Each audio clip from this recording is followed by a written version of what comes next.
This video is a letter, a love letter, a sympathy letter, a moment of recognition.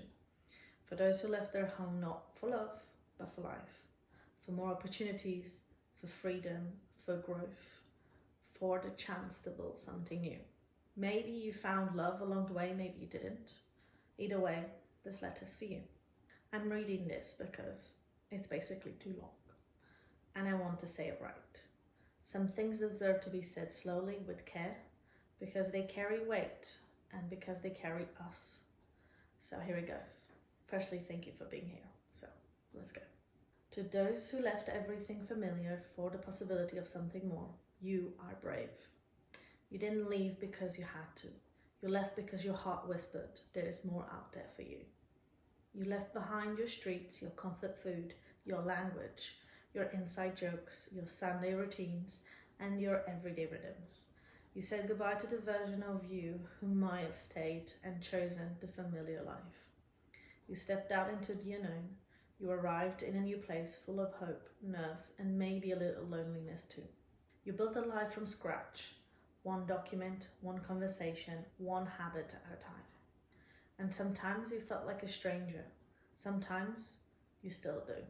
You've laughed in a language that isn't yours. You've made friends who don't know your childhood stories.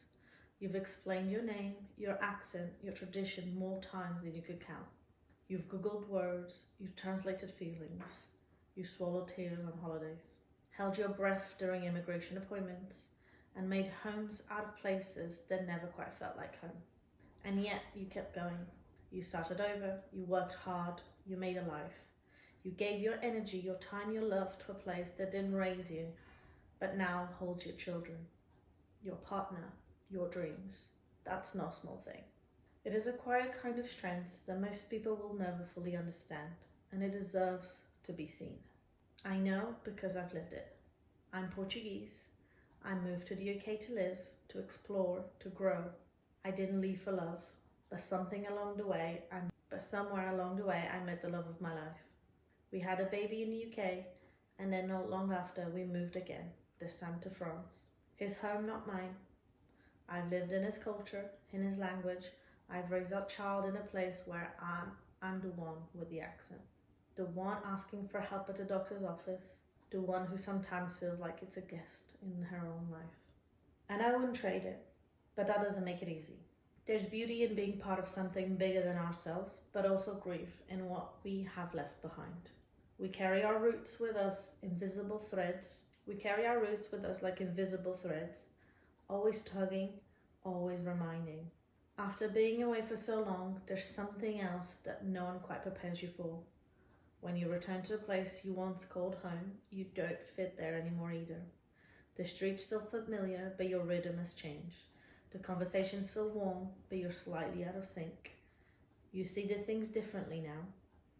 You carry a new language, new customs, new versions of yourself. And so you find yourself in between worlds, not fully here, not fully there. Displaced, grateful, changed. It's a strange quiet ache to long for a place you still love, but no longer belong in the same way. And still, you love both. You carry both, and you are both. So to you watching this, if you've left your home for a better life, if you're building a family in someone else's country, if you're carrying your culture in your heart while living in another one, you are not alone. I see you. And I hope today you're proud because you didn't just move. You created something from nothing. You built a bridge between two worlds. You made a new version of home. And that's the most beautiful kind of love story, even if it began with your own. Thank you for listening. And if this spoke to your heart, share it with someone who might need to hear it today.